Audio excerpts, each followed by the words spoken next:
You've heard the adage that, when one door closes, God is going to open up another one for you. And we probably say it to ourselves and say it to each other over and over and over again. But what happens when doors are closing but we don't see anything opening?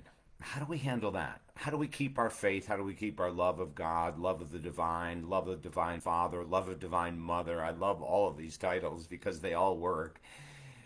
How do we keep that relationship solid when things aren't going our way? How do we keep that solid when we're praying and we're living right and we're treating our mind and body as the temple it is, but doors are closing? How do we keep moving forward when we look and say, God, I've devoted my life to helping you. I've always been kind to others. And how come for the last 12 months, 24 months, 36 months, there hasn't been a door open for a new career? I'm borrowing money just to survive. I can't. How do we keep our faith? Faith is belief in the yet unseen. But when doors are closing, how do we keep our faith in the divine?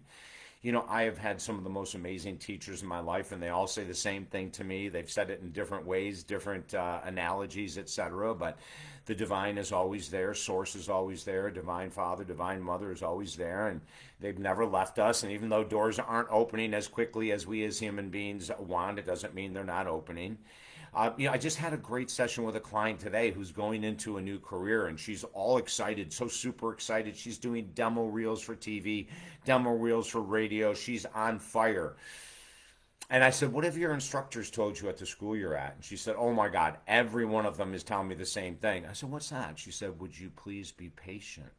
They're all telling me, please be patient. Your demo reels are coming along great. Everything is going to work out, but you're pushing now, and that anxiety could mess up when you are on camera or on radio. And so just trust. It's so easy to say when you're not under stress, right? Oh my God, we can give the greatest advice in the world when our job is going great, our relationship is fine, kids are doing good. Oh my God, this is what I would do if I were you.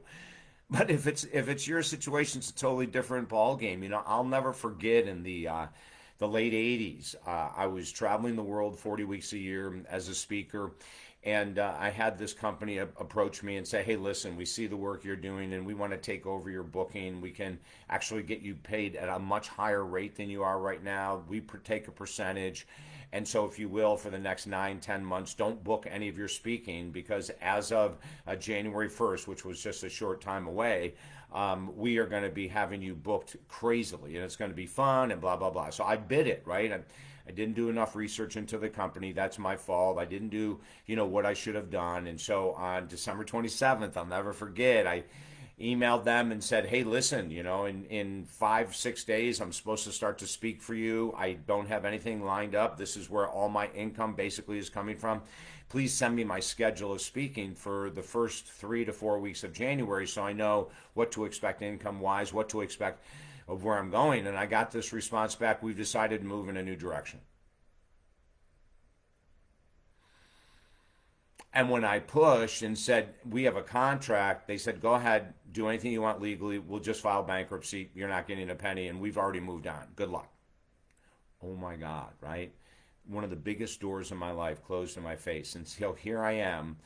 No, when I say no money in the bank, I swear I had waited that 6 or 8 months. It was a very long time of not booking myself, and I was down to pennies, absolute pennies. And I'm sitting there freaking out. Of course, anyone would, right? I've got staff to pay, I've got bills to pay, and I'm running out of cash like you would not believe. And then all of a sudden, from out of nowhere, absolutely, I did not pursue this. I was pursuing jobs, I was pursuing everything I could to try to make an income, right? And then all of a sudden I get this, it was a call from a guy that I'd spoken to his company as a motivational speaker 10 years before. And he said, hey, we love your voice. We have a new product that we want a radio ad for. Would you drive 45 minutes to an hour to the studio? We've got it all set up. They're ready for you. Just drive down, do that 60-second spot for us, and we'll send you 25 bucks in the mail. Oh my God. I said, $25, I'll take it, right? I come out of doing that spot, and the saleswoman, Lenore, I'll never forget her name, even though this is back in 1990, comes running out and goes, who are you? And did you just cut that spot in one take? And do you do radio? And I said, oh my God, so many questions. I'm a professional speaker, counselor, blah, blah, blah. She said, okay, well, if you want, we've got a show for you. We can't pay you a penny, but you can have your own radio show. I said, sold. So the door closed.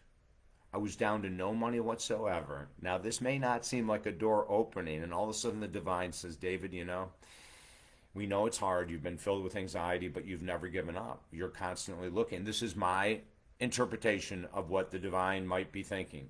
You've met me halfway. You've done the physical human work. You've searched for work. Nothing is popping up. Now I'm going to walk in with you. You just did a spot for free. You need money.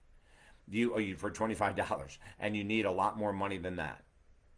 And all of a sudden, I'm given this radio show. Now, we didn't make any money on the radio show. They could never find anyone to advertise for me. But about 8 months into doing the radio show for free, I approached the station manager and said, I've got to turn this into a money thing. He said, David, you're very gifted. Let my engineer put a demo reel for you together. And then 6 months later, I'm sending it out to all the syndicators, and I get a massive deal from Westwood One. Now, why do I tell you this story? Because every time a door has seemed to be closed for me, something else opens. It usually isn't on my timeline. It may not be the amount of money I want. It may not be the exact partner that I want in business, but something starts to open when I have faith. I don't stop my daily meditation. I don't stop my daily prayers. I don't stop my daily looking to lift others. I don't stop my daily exercise routine, clean eating. I don't stop anything. When doors are closing, I keep trying to be the best David Essel I can, knowing that at some point, out of my control, the correct door will open. It takes a lot of faith. It takes a lot of work, mental work, but you can do it too. Listen, I have 5 free books at the website, talkdavid.com. If this is something that you'd like some assistance in, just email me at talkdavid.com and we can work together from anywhere. This is The Mental Cleanse with David Essel, and always remember this. When you cleanse your mind, as we just did on this video, you cleanse your life. Have a beautiful day.